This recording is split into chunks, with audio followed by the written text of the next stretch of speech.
Welcome to the Veteran-Led Podcast, where we talk with leaders who use their military experiences to develop great organizations and continue to serve their communities. Today's guest is Lieutenant Colonel retired Scott Robison. Scott served 22 years as an Army Special Forces officer where, among many other missions, he developed comprehensive expertise in the evaluation of technology for the armed forces. Currently, Scott is the founder and owner of Cadet Holdings Consulting Group with a team of 8 serving more than 50 companies in their portfolio. Scott owns and operates Robison Ranch and in 2016 established Camp Cowboy, a 501c3 nonprofit organizations for veterans and first responders that utilizes equine therapy to treat service members with PTSD and other physical and mental illnesses related to their service careers. It is an honor to have you on the program. Thank you so much for being here today and sharing your experiences. Let's start off at the beginning. How did you meet Congressional Medal of Honor winner Roy Benavidez? All right. So you and I both went to New Mexico Military Institute, the famous high school and junior college in Roswell, New Mexico. And when I was there, kind of a funny story, I was kind of voted least likely to go in the military. I cared about sports and getting good grades, and that's all I cared about. And Captain Gilbert Alvarado was an ROTC instructor.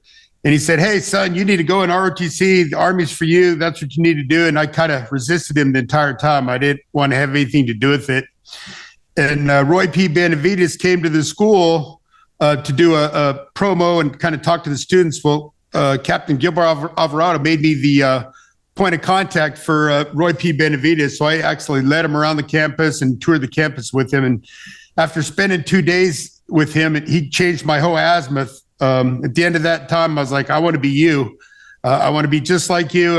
You're a hero. You're an American hero. And so bottom line is I joined ROTC and I became a Green Beret, followed in his footsteps. And just that one meeting with that Roy P. Benavidez changed my whole azimuth and changed my course of action and what I did in my military career. Scott, if you could pick out just one thing about meeting the Congressional Medal of Honor winner Roy Benavidez, what would it be that made you say, I want to be like this man? I want to be America's best. He had a positive outlook on everything he did. He tried to make a difference in everybody's life. When he talked to him, he wanted to find out about them and where they wanted to go and where their goals were. And he did that with me. He just talked to me. He kind of brought it out of me is what he did. And just by the way he talked to me and the way he kind of looked at my future goals and where I wanted to go, he kind of brought the direction out of me. So kind of we stick with that today at Camp Cowboy. Our motto is make a difference every day. And if you make a small difference in somebody's life, you can change their course of azimuth and where they're going to be. And that is one thing that I noticed because when I was in New Mexico Military Institute, Roy Benavidez came and spoke to us as well. And he came back year after. He was such a generous, giving, confident, and yet reassuring individual. Before that, you had a roommate who did not go in the military, but is very well known, the actor Owen Wilson. What was it like being Owen Wilson's roommate at New Mexico Military Institute? Well, I'll tell you a little funny story. So this kind of give you a little background on it. So I came back as a new cadet at Christmas. I was in wrestling, so I had to come back early for a wrestling tournament. And Owen Wilson was a semester new cadet with Alex Chandler. They were both new cadets next door. So I came back like midnight, flew in about 1 o'clock in the morning. I looked in the room and I see some new cadets in there shining their shoes with, a candlelight in the middle of the night. Well, I was a new cadet too. Well, I kicked open their door and I was like, "I'm Major Robison, your worst nightmare." And I made him do push-ups and sit-ups and swim the English Channel. And I hazed him for about 30 minutes. Then I left and I walked right outside my room and went into the room next door. And they didn't know I was a new cadet, but I was just playing with them. So the next morning we had to fall out and there's only 3 of us standing on the morning stoop. And you have to fall and say, "Excuse me, sir, Cadet Recruit Robison, request person to rest." And I, go to the parade rest and I look over and Owen's looking at me and he's like, "You son of a bitch." Anyway, but that's how we became friends. After he became an old cadet that next semester, we roomed for a while and it was just like he is in the movies. He's what people don't know about Owen is he's very, very smart. He's off the chart.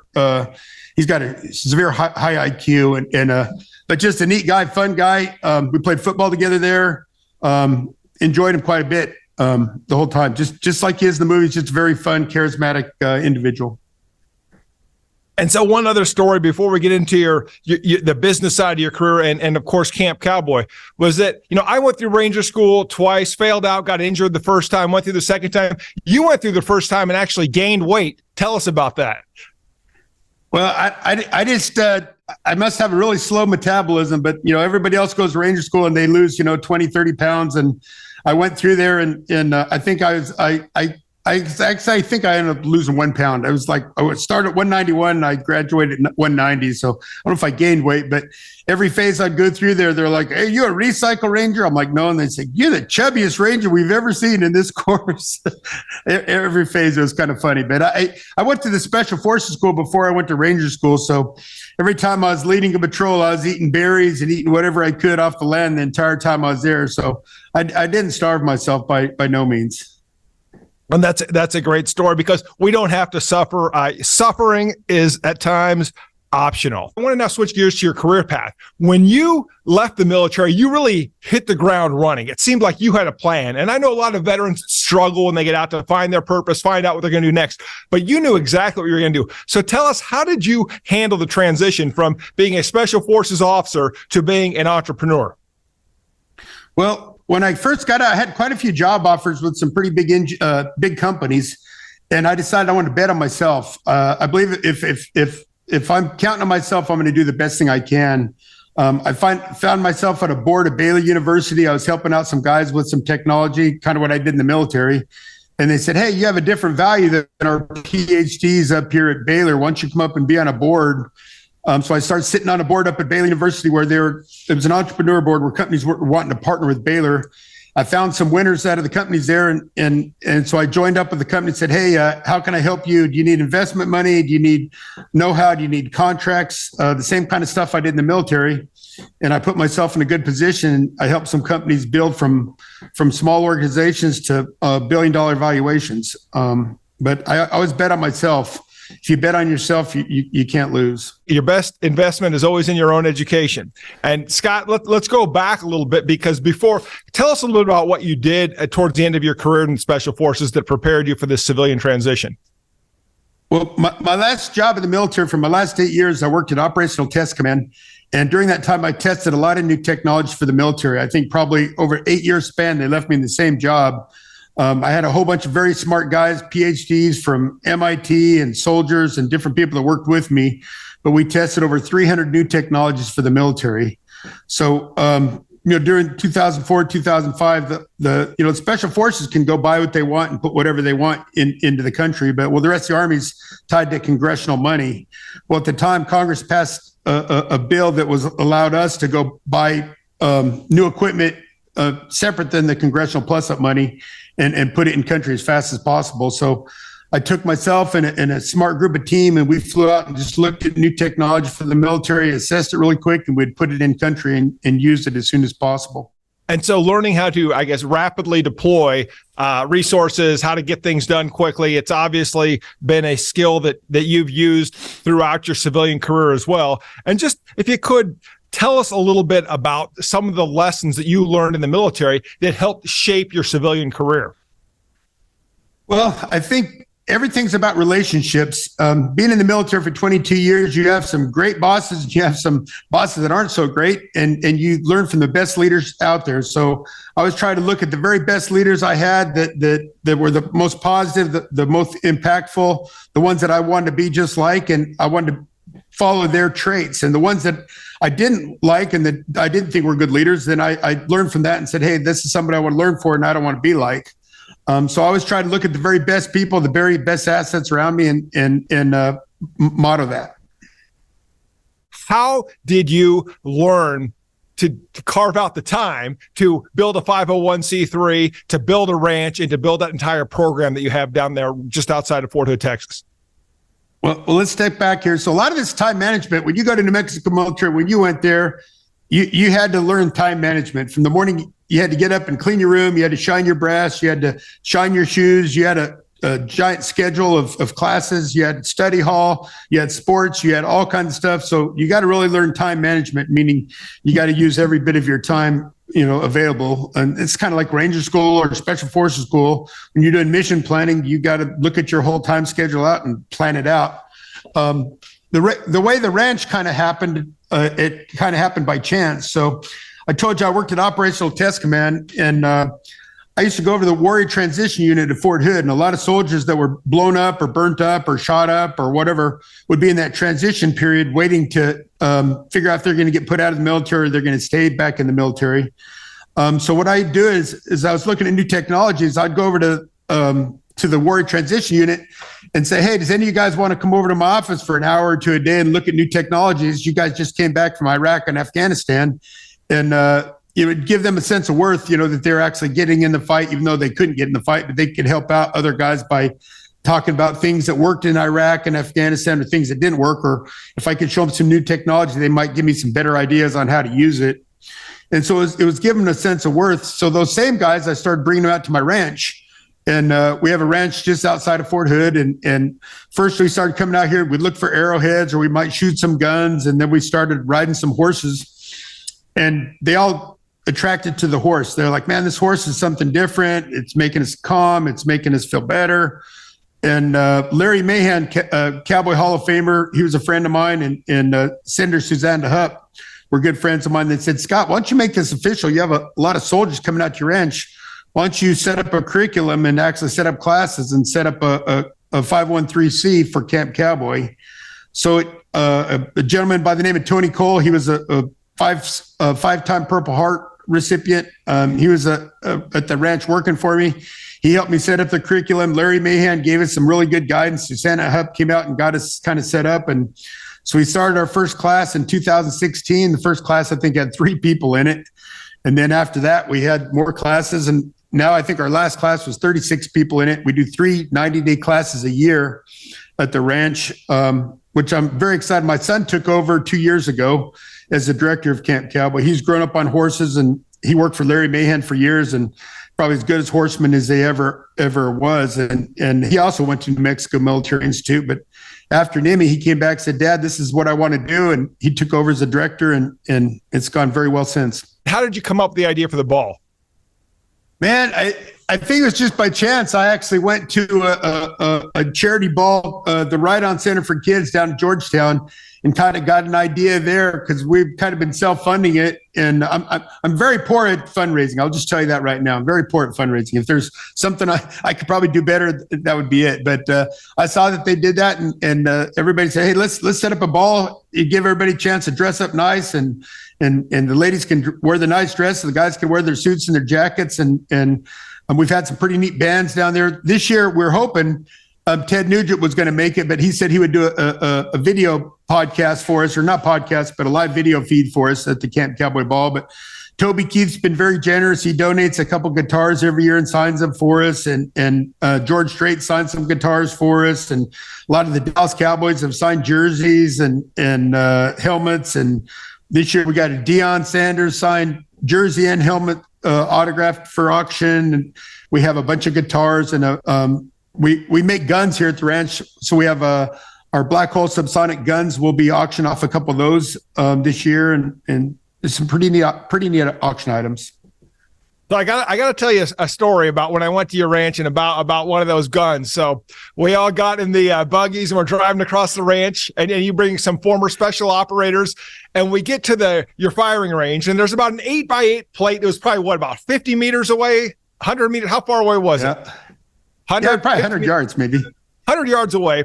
And my chief operating officer at the time, he was a platoon leader in Iraq, a company commander in Afghanistan, a cavalry scout. He gets up there, he takes the receiver, the barrel, he screws them together, charges the charging handle, lifts it up, and boom, tink, hits it. First shot hits that plate.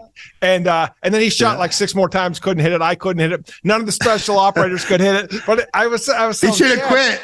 They should have quit. Yeah. That first round down range, hit the target. You should just dropped it and said, yeah, I'm out. But that was a great experience, and going out to the ranch to see those veterans, to see the great work that you do with equine therapy, and the horses are immaculate. The horses are so well taken care of over there. It's a testament to, I think, the military and how we take care of everything. One other thing I wanted to bring up, and I assume that most of our listeners know the story of Roy Benavidez, and the thing I remember from his speech and then from previous subsequent research was that he would, when they were zipping him up in the body bag, he spit in the medic's face to let the medic know he was alive. And I don't know if you ever captured the details of that battle or what you remember hearing about it, but I remember hearing that story, and that was the one thing that, he'd been shot several times, and he continued to help his fellow soldiers and saved a lot of lives. And in the end, they were zipping him up in the body bag. Assuming he was done, he had to spit in the medic's face to show him he was alive. Right. Tell me if you have any great stories that you got from Roy Benavidez, since you had all that one-on-one time with him. Well, I reflect one that I like a lot. My wife spent 30 years as a nurse in the Army. She retired as a nurse after 30 years of service and did great things. But in the stories, Roy Benavidez is talking about when he's flying from Vietnam, I think they were sending him to Okinawa. He was on a nurse flight thing. He said this nurse was pinching him the whole time, saying, "Stay awake, you're going to live. Stay awake, and you're going to live," and pinched him the whole time. And then when he got there, the doctor was say, "Hey, Mr. Benavidez, you're awake," and he's like, "Yeah, he's that nurse." Bruised me. She pinched me the entire flight, the 18-hour flight. She's talking about the dedication of the nurse, doing what she could to keep him alive. But I kind of look back at that, and my wife spent 30 years in the military and did some remarkable things in Iraq. And so I just think of the nurses, it's not just all the combat arms guys, but it's all the people that follow, that take care of the combat arms guys. And I always like that story about the nurses and doctors taking care of him. Yeah, we always think a lot about the combat lifesavers and the corpsmen who are there in the field, but it's a lot of times they're the ones that get us to the next level, and then that's really where that next level of treatment makes a big difference, so long as we can get past that first round. And so our medical service corps is key to I think not only the success of our military, but also the morale, understanding that we have the best medical professionals ready there to help us, dedicated, like your wife, 30 years serving members of our military to ensure that they're taken care of. And once again, it's, for us being the guys in the front lines, that's all we thought about was we're combat medic training, the corpsmen and what's going on in the front lines. But there's a lot more that has to happen, right? When they get us from the front to the back. I wanted to move to your military service. Now, what is the one thing, I know we skipped over a lot of things, but I wonder what's the one thing that you're most proud of from your military service? I have a whole page-long bio for you. I didn't read all of it, and there's a lot of things on there. So I didn't, we could be here all day probably talking about everything you've done, but what's the one thing that really stands out in your mind is this is the proudest moment of your military service? Wow, man, that's a tough one. I would say I'm probably proud of the people that work with me above and below me. And I don't want to put myself in the highlight, but the relationships I had over the years and seeing some of the, from the young guys that were I had a 17-year-old driver that came that was one of the smartest guys that I'd ever seen. And I was like, "You're too smart to just be a driver." So I put him in college, put him in green to gold. He went fast forward, became a major. He went to Georgetown. He's a giant finance broker for a giant bank overseas right now, but he's done really well. But just to see people that strive, look at their potential and see where their potential is and see them strive. I don't want to reflect on any moment that I had, but I think seeing the people around me do great is the best moments of my career. And, once you become a parent, you see that, right? Where it's the same pride when your kids grow up and do something great. It's the same thing when you have a soldier develop and you watch them develop and grow, whether they're the next sergeant major or general officer, or they go off in the civilian world and absolutely crush it. There's this immense sense of pride knowing that you had a part in their growth. And to me, that's always been the most rewarding part of leadership. As far as what you've done, I want to go now to the after action review, because we've all seen great leaders and we've all seen bad leaders. And so we're going to start off with as a leader, what are the top 3 leadership experiences you had as a leader? Either you did it or you were with a great leader who showed you the way. What were the top 3 takeaways? Well, I will tell you, it's one of the takeaways, and I told you our motto for Camp Cowboy is make a difference every day. So I was with the team in Iraq, and in Iraq, it's a shithole, pardon my language. It wasn't the funnest place to be in the world. You're working 18-hour days. And so me and the team that we were out there, we said, "Hey, we're going to make a point." Every day we'd get in the morning and said, "Hey, what could we do to make a difference every day?" And it wasn't just in our normal jobs or combat missions, whatever we're doing, but if we could stop and find a National Guard unit that didn't know how to use their jammers, or talk to them about how to drive on the roads, or talk to them anything specific that might make a difference in their day, keep them alive. We did that every day. At the end of the day, so what did we do today to make a difference? And that kind of spilled out through my whole military career, that every time I was going to do that, not just doing my normal job, but I want to make a difference in somebody's life. It might be a leadership difference. It might give them a step up, get them into a school that they need to, or give them some advice or something. But you make a difference in somebody's career every day, and you're better off for it. Great. That's one. All right. Give me two more. Oh, two more. All right. So I'll talk a couple things. I think it's same in the military and same in the civilian. Everything is based on relationships. And if you have a solid bound of relationships with all the people around you, up and down, the people you work for and the people that you want to work with or work thing, relationships is the key. If you don't have relationships, you're not going to have a very good business foundation. A lot of the business deals we do are based on relationships. Two companies might have equal technology, equal business, but if somebody knows somebody within that company and had a good relationship with them, they're more apt to work with that person. Same thing with the military too. So, and just so the audience understands, when we're talking about these relationships, we're talking about $100 million and $1 billion businesses, right? These aren't just small businesses. So the relationships matter. They scale. They do, very, very much so. And it's the same thing if you're working in a little small town and you're talking about relationships with the feed store, relationships with the local bank, relationships, whoever, if you know your banker real well, he's more apt to give you a small business loan. In the big business, if you know the big corporate, right now we're working with Kingwood, a giant financial bank. You have a good relation with them.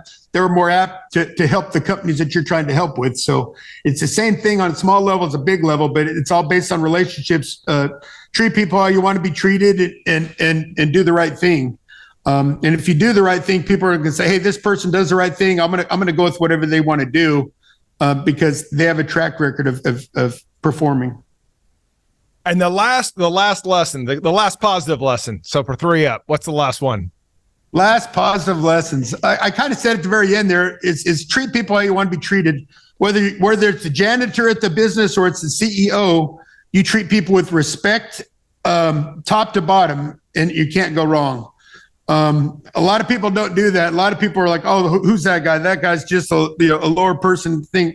When I was a company commander, I used to have my first sergeant schedule some time with me every week, and I'd go down and spend a time with a tank mechanic or Bradley mechanic or a PLL clerk, and I'd spend 2 or 3 hours, and I'm like, hey, I work for you today. You tell me what you do, and you tell me your job.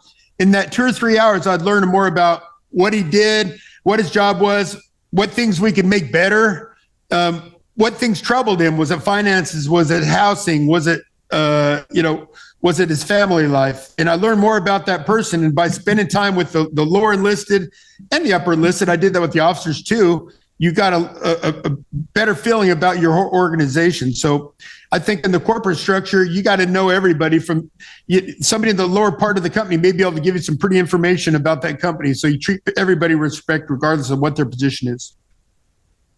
Well put, Scott. And now the 3 down, the 3 bad examples of leadership that was either you or another leader you work with.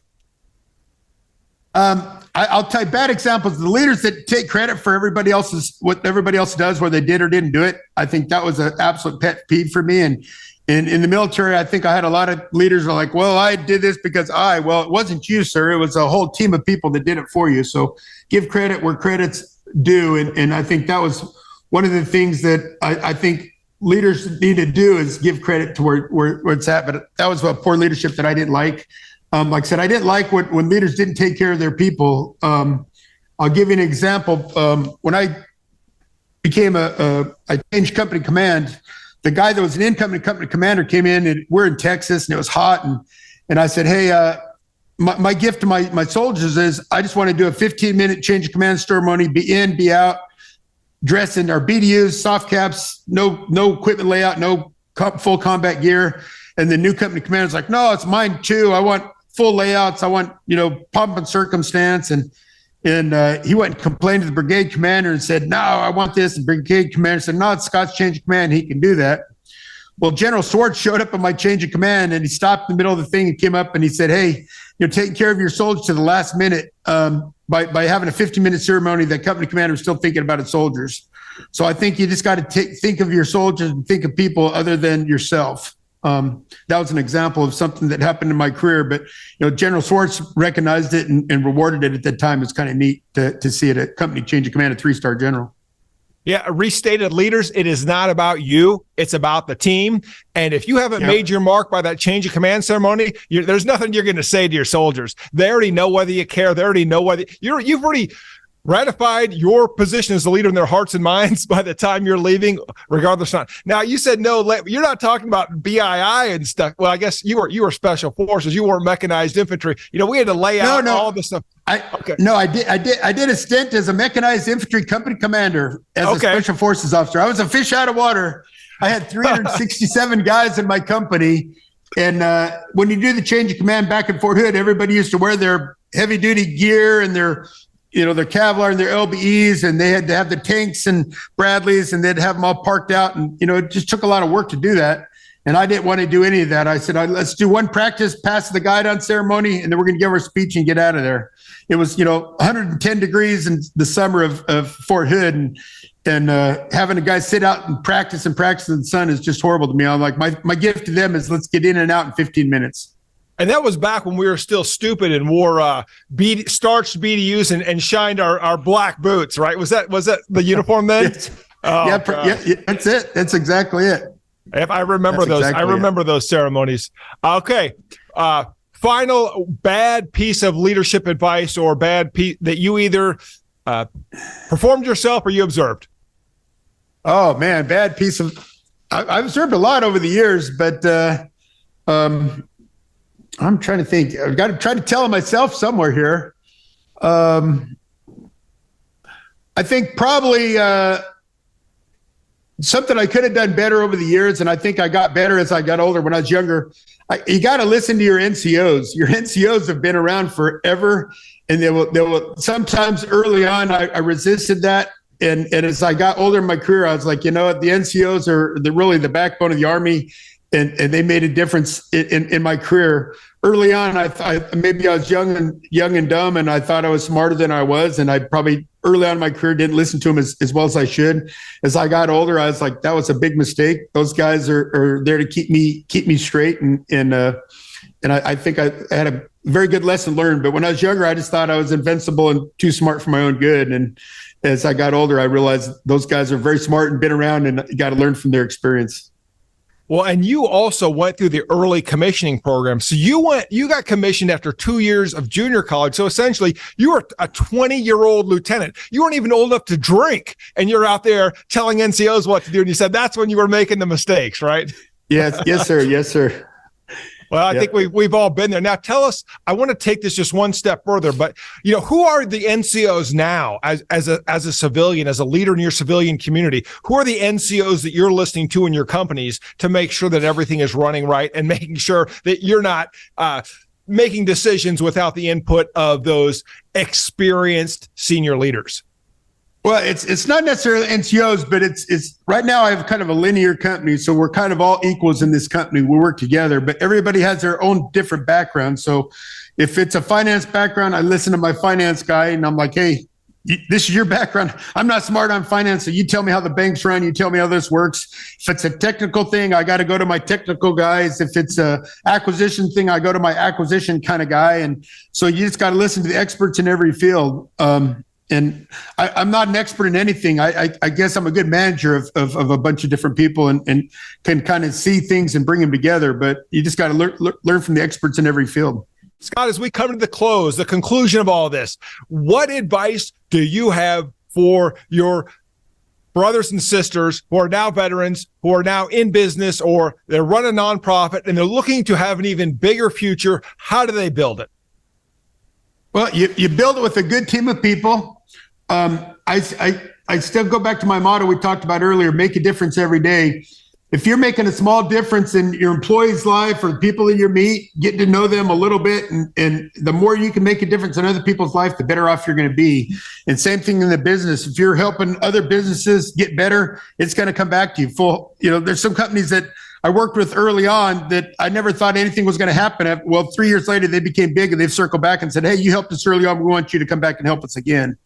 So it's just making that small difference, and you don't know where that small difference is going to add up to you later on.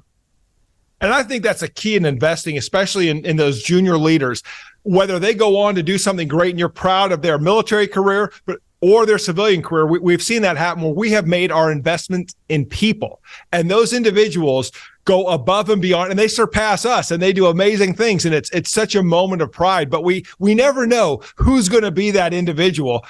The other side of the coin that I've seen is I have invested in some individuals who didn't quite meet expectations, right? And we've all had those, whether they were junior leaders in the military, or non-commissioned officers. And then we have those that we think, it was a chance encounter. We met them. We maybe spent 5 minutes trying to help them. And all of a sudden they became super successful. And it was just like you had your brush with greatness, and then they remember you. And that's just an amazing thing. I don't know if you've had that experience.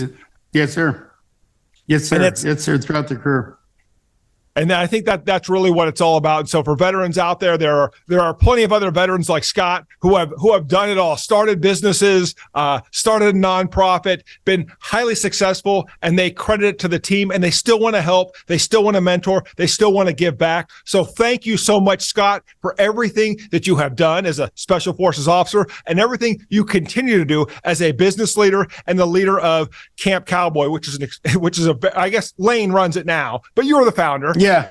But it's such an important organization, especially dealing with veterans with disabilities, getting them back on their horse, quite literally, teaching them how to ride horses, teaching a 90-day program, teaching accountability and the basic skills that they already learned in the military and showing them how to use them on the ranch. Thank you so much for that, Scott. And thank you so much for being a hero to our heroes. Is there any final words you want to leave our veterans with today? Hey. No, the only thing we left out a little bit, any veteran or their family can go to campcowboy.org and go to Camp Cowboy University, but we have $200,000 worth of free entrepreneur classes, certification classes, OSHA classes, what's a SWOT analysis, you name it.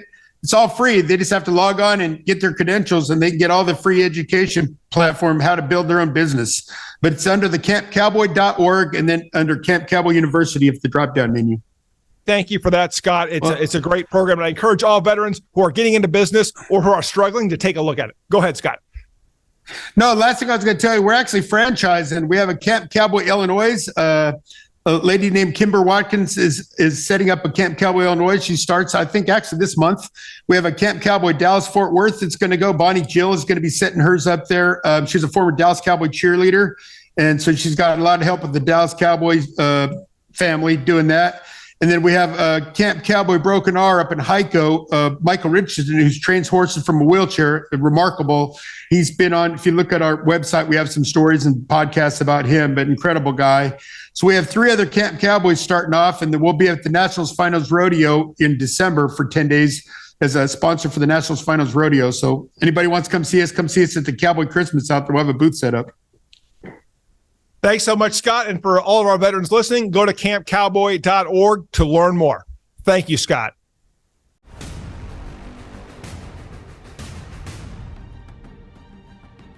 Thank you for joining us today on Veteran Led, where we pursue our mission of promoting veteran leadership in business, strengthening the veteran community, and getting veterans all of the benefits that they earn.